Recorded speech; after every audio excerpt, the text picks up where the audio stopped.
दरअसल दोस्तों, जो घटना मैं बताने जा रही हूँ ये घटना घटी है हरियाणा के रोहतक शहर के पास स्थित एक छोटे से गांव गिलौर में।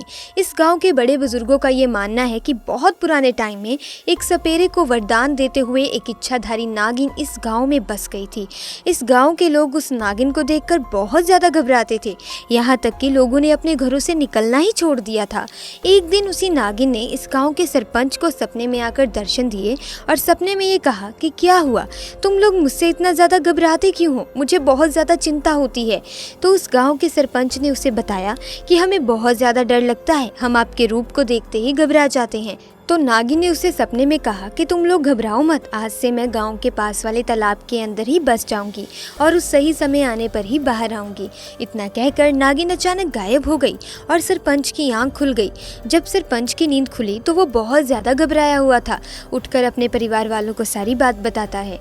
इसके बाद धीरे धीरे घर के लोग हिम्मत करके शाम के समय अपने घर से बाहर निकलने लगे और बाहर निकलकर लोगों ने ये पाया कि जहाँ पर शाम के वक्त नागिन अक्सर उन्हें बाहर दिख ही जाया करती थी, अब नहीं दिख रही है। इस पर लोग समझ गए कि सरपंच जी बिल्कुल सही बोल रहे हैं। सरपंच जी के सपने में सचमुच में नागिन आई थी, लेकिन लोगों के मन में ये सवाल था कि सही समय का आखिर क्या मतलब है। आखिर वे नागिन ऐसा क्यों बोल कर गई थी? क्या वे नागिन किसी खास मकसद से आई है? दोस्तों, उसी दौरान गांव में कुछ अजीब सी घटनाएं घटने लगी। कुछ लोगों की तबीयत खराब हो जाती थी और उनमें से कुछ लोग तो चल ही बसे। इस पर सरपंच जी बड़े परेशान थे कि उनके गांव में ये आखिर हुआ क्या है। उन्होंने एक दिन अनजाने में अपना ये दुख उसी तालाब के पास बैठकर भगवान को बताया और फिर कुछ ऐसा हुआ जिसे जानकर सब आश्चर्यचकित रह गए, क्योंकि जिस दिन सरपंच जी ने सब ठीक करने की गुहार तालाब के पास बैठकर भगवान से की थी, उसके अगले दिन से ही अचानक सब ठीक ठाक हो गया और बीमारी भी गांव वालों से दूर हो गई। अब बहुत से लोगों का ये मानना था कि हो ना हो ये नागिन का किया है जो सब ठीक हो गए, लेकिन वहीं कुछ लोग इस बात को मानने से इनकार करते रहे। धीरे धीरे करके ये बात जंगल में लगी हुई आग की तरह फैल गई और लोगों को ये विश्वास हो गया कि वो नागिन सचमुच में इस तालाब में मौजूद है। तब से लेकर आज तक ये मान्यता है कि इस तालाब में इच्छाधारी नागिन रहती है। वहीं पर बहुत सारे लोगों ने ये भी दावा किया है कि इस तालाब से निकली हुई उस नागिन को बहुत सारे लोगों ने इंसानी रूप में देखा है और वो इंसानी रूप इतना ज़्यादा खूबसूरत है कि कोई इंसान अगर एक बार उसे देख ले तो बेहोश होने से खुद को रोक नहीं सकेगा। लेकिन क्योंकि नागिन ने कहा था कि सही समय आने पर वो इस तालाब से बाहर जरूर आएगी, तो इसीलिए गांव वाले उस तालाब के पास तक जाने से डरते थे और वहाँ कोई भी नहीं जाता था। खैर, धीरे धीरे समय बीतता गया और अब इस बात को करीब 200 साल बीत गए थे और 200 साल के बाद जो हुआ उसने सबके रोंगटे खड़े कर दिए।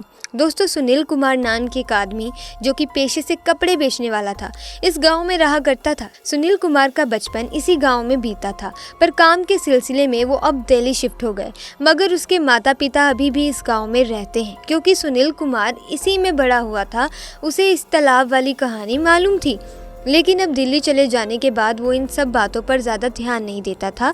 दरअसल 2007 की गर्मी के मौसम में इन लोगों ने सोचा कि हमारे बच्चों की गर्मियों की छुट्टियों में चलो हम कहीं घूमने चलते हैं, हम अपने गांव चलते हैं, वहीं जाकर अपनी छुट्टियां मनाएंगे। अब जब ये लोग गांव आए थे तब उन दिनों इस गांव में एक बच्चा चोर गैंग का आतंक छाया हुआ था। ये किडनैपर्स बच्चों की किडनैपिंग करते थे और फिर घर वालों से फिरौती की मांग करते थे। एक शाम जब सभी लोग अपने काम में घर के अंदर बिजी थे, तब इनका बच्चा खेलते खेलते घर के बाहर आ गया। घर के बाहर आया तो सही, लेकिन फिर उसके बाद किसी को दिखाई नहीं दिया। किडनैपर्स ने मौका देकर उस बच्चे को उठा लिया था और सब घर वालों को जब उनका बच्चा नहीं मिला तो वे बहुत ज़्यादा परेशान हो गए और अपने बच्चे को ढूंढने की बहुत कोशिश की। ढूंढते ढूंढते रात हो गई और सुनील कुमार दुख में आकर रोने लगा। गांव वालों ने कहा कि हो सकता है कि उसका बच्चा तालाब के पास चला गया हो और वे नागिन उससे अपने साथ तालाब में ले गई हो। सुनील कुमार और उसके घर वाले तो टेंशन में आ गए कि उनका बेटा न जाने कहाँ होगा, किस हाल में होगा। वे गुस्से में दौड़ा दौड़ा तालाब पर गया और रोते रोते उसने कहा कि नागिन, अगर तू मौजूद है, अगर तू सचमुच में है, इस तालाब में है, तो मेरा बच्चा मुझे वापस लौटा दे। मैं कुछ नहीं जानता, मुझे मेरा बेटा चाहिए। अगर उसे कुछ भी हुआ तो मैं इस दुनिया पर किसी भी चीज़ के ऊपर आज के बाद विश्वास नहीं करूँगा और इसी तालाब के अंदर कूद कर अपनी जान दे दूँगा। ये तेरी परीक्षा है नागिन, तुझे सौगंध है। ये कहते ही उसकी आंखों से निरंतर आंसू बहने लगे। वह सर झुकाकर जोर जोर से रोने लगा। लगभग 5-10 मिनट और रोने के बाद अचानक वहाँ तेज की रोशनी हुई। उसे कुछ दिखाई नहीं दे रहा था और उसके कानों में एक लड़की की मीठी आवाज़ गूंजी, सुनील तू घर जा, तेरा बेटा तुझे सही सलामत मिल जाएगा। जैसे ही उसने अपना सर उठाया तो बहुत ज़्यादा हैरान हो गया, क्योंकि उसके आजू बाजू तो कोई नहीं था। वे घबरा गया था, लेकिन क्योंकि उसे अपना बेटा वापस चाहिए था तो वहाँ से नहीं गया। इतने में वो आवाज़ दोबारा आई।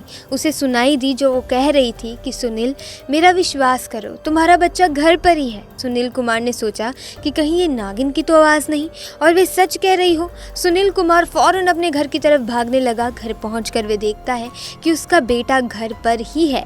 जब उसके बेटे ने घर वालों को सारी बात बताई तो सबके होश उड़ गए, सब घबरा गए। दरअसल हुआ ये कि वो किडनैपर सुनील कुमार के बेटे को जंगल के रास्ते से ले जा रहे थे। तभी अचानक से वहां पर जोर का आंधी तूफान आने लगा। कुछ भी दिखाई नहीं दे रहा था। अब ये सब देखकर वो सारे किडनैपर्स बहुत ज़्यादा परेशान हो गए। आंधी तूफान आने के बाद हवाएं इतनी ज़ोर से चलने लगी कि आगे एक कदम भी बढ़ा पाना नामुमकिन सा लग रहा था। अचानक से बहुत तेज़ी की धूल उड़ी और सामने प्रकट हुआ एक बहुत बड़ा सा सांप, जिसकी लंबाई तकरीबन 20 फीट के आसपास रही होगी। वो काफ़ी ज़्यादा मोटा था और उसके फुफकारने की आवाज़ ज़ोरों से सुनाई दे रही थी। उसे देखकर सभी लोग घबरा गए और बच्चे को अपने हाथ से नीचे छोड़ दिया। बच्चा भी उस सांप को देखकर बहुत ज्यादा घबरा चुका था। जब वो सांप किडनैपर्स की तरफ बढ़ने लगे तो वो किडनैपर समझ गए कि ये हमें सजा देने ही आई है। उन्होंने हाथ जोड़ लिया और कहा कि अब जिंदगी में कभी भी हम लोग बुरा काम नहीं करेंगे, भलाई मजदूरी करके 2 वक्त की रोटी खा लेंगे, लेकिन अब जिंदगी में कोई बुरा काम नहीं करेंगे।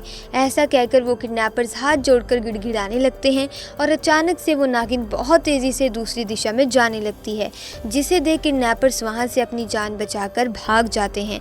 जब ये सब होते हुए वो छोटा सा बच्चा देखता है, जिसकी उम्र बस अभी 10-11 साल की थी, वो बहुत ज़्यादा डर जाता है। लेकिन जब तूफान थमा तो वो धीरे धीरे अपनी आंखें खोलता है तो देखता है कि किडनैपर्स और सांप दोनों वहाँ नहीं थे। दोनों ही गायब हो चुके थे और सब कुछ शांत हो चुका था, मानो कुछ हुआ ही ना हो। और वहीं उसे एक बहुत सी सुंदर लड़की दिखाई देती है, जो उसे अपनी गोद में उठा लेती है और बोलती है कि घबराओ मत, मेरे साथ घर चलो, तुम्हारे घर वाले तुम्हारा इंतजार कर रहे हैं। और वो लड़की उस बच्चे को घर के दरवाजे पर छोड़कर चली गई। जब ये बात उसके पिता ने और उसकी माँ ने सुनी तो दोनों दौड़कर घर के दरवाजे पर गए, मगर वहाँ तो कोई भी नहीं था। सुनील कुमार की पत्नी तो अभी भी इतनी घबराई हुई थी कि फूट फूट कर रोने लगी। वो अपने बच्चे को अपनी गोद से उतार ही नहीं रही थी। सुनील कुमार को भी पूरी तरह से विश्वास हो गया था कि नागिन ने मेरी पुकार सुन ली है और वो सुंदर लड़की कोई और नहीं बल्कि नागिन ही थी। उसके साथ साथ गाँव वालों को भी विश्वास हो गया कि नागिन इस गांव की रक्षा करती है। और जब नागिन ने कहा था कि सही समय आने पर ही वो तालाब से बाहर आएगी, तो इसका मतलब था कि वो इसी तरह हम गांव वालों की मदद करेगी। पूरे परिवार और गांव वालों के साथ सुनील कुमार उस तालाब के तट पर गया और अपनी गलतियों की माफ़ी मांगी और बहुत दिल से, तहे दिल से उसका धन्यवाद किया और खुशी खुशी अपने घर लौटा। दोस्तों, ये थी आज की वीडियो। अगर आपको वीडियो अच्छी लगी तो वीडियो को लाइक कीजिए, चैनल को सब्सक्राइब कीजिए ताकि आपको ऐसी घटनाएं सुनने को मिलती रहे। आपका बहुत बहुत धन्यवाद।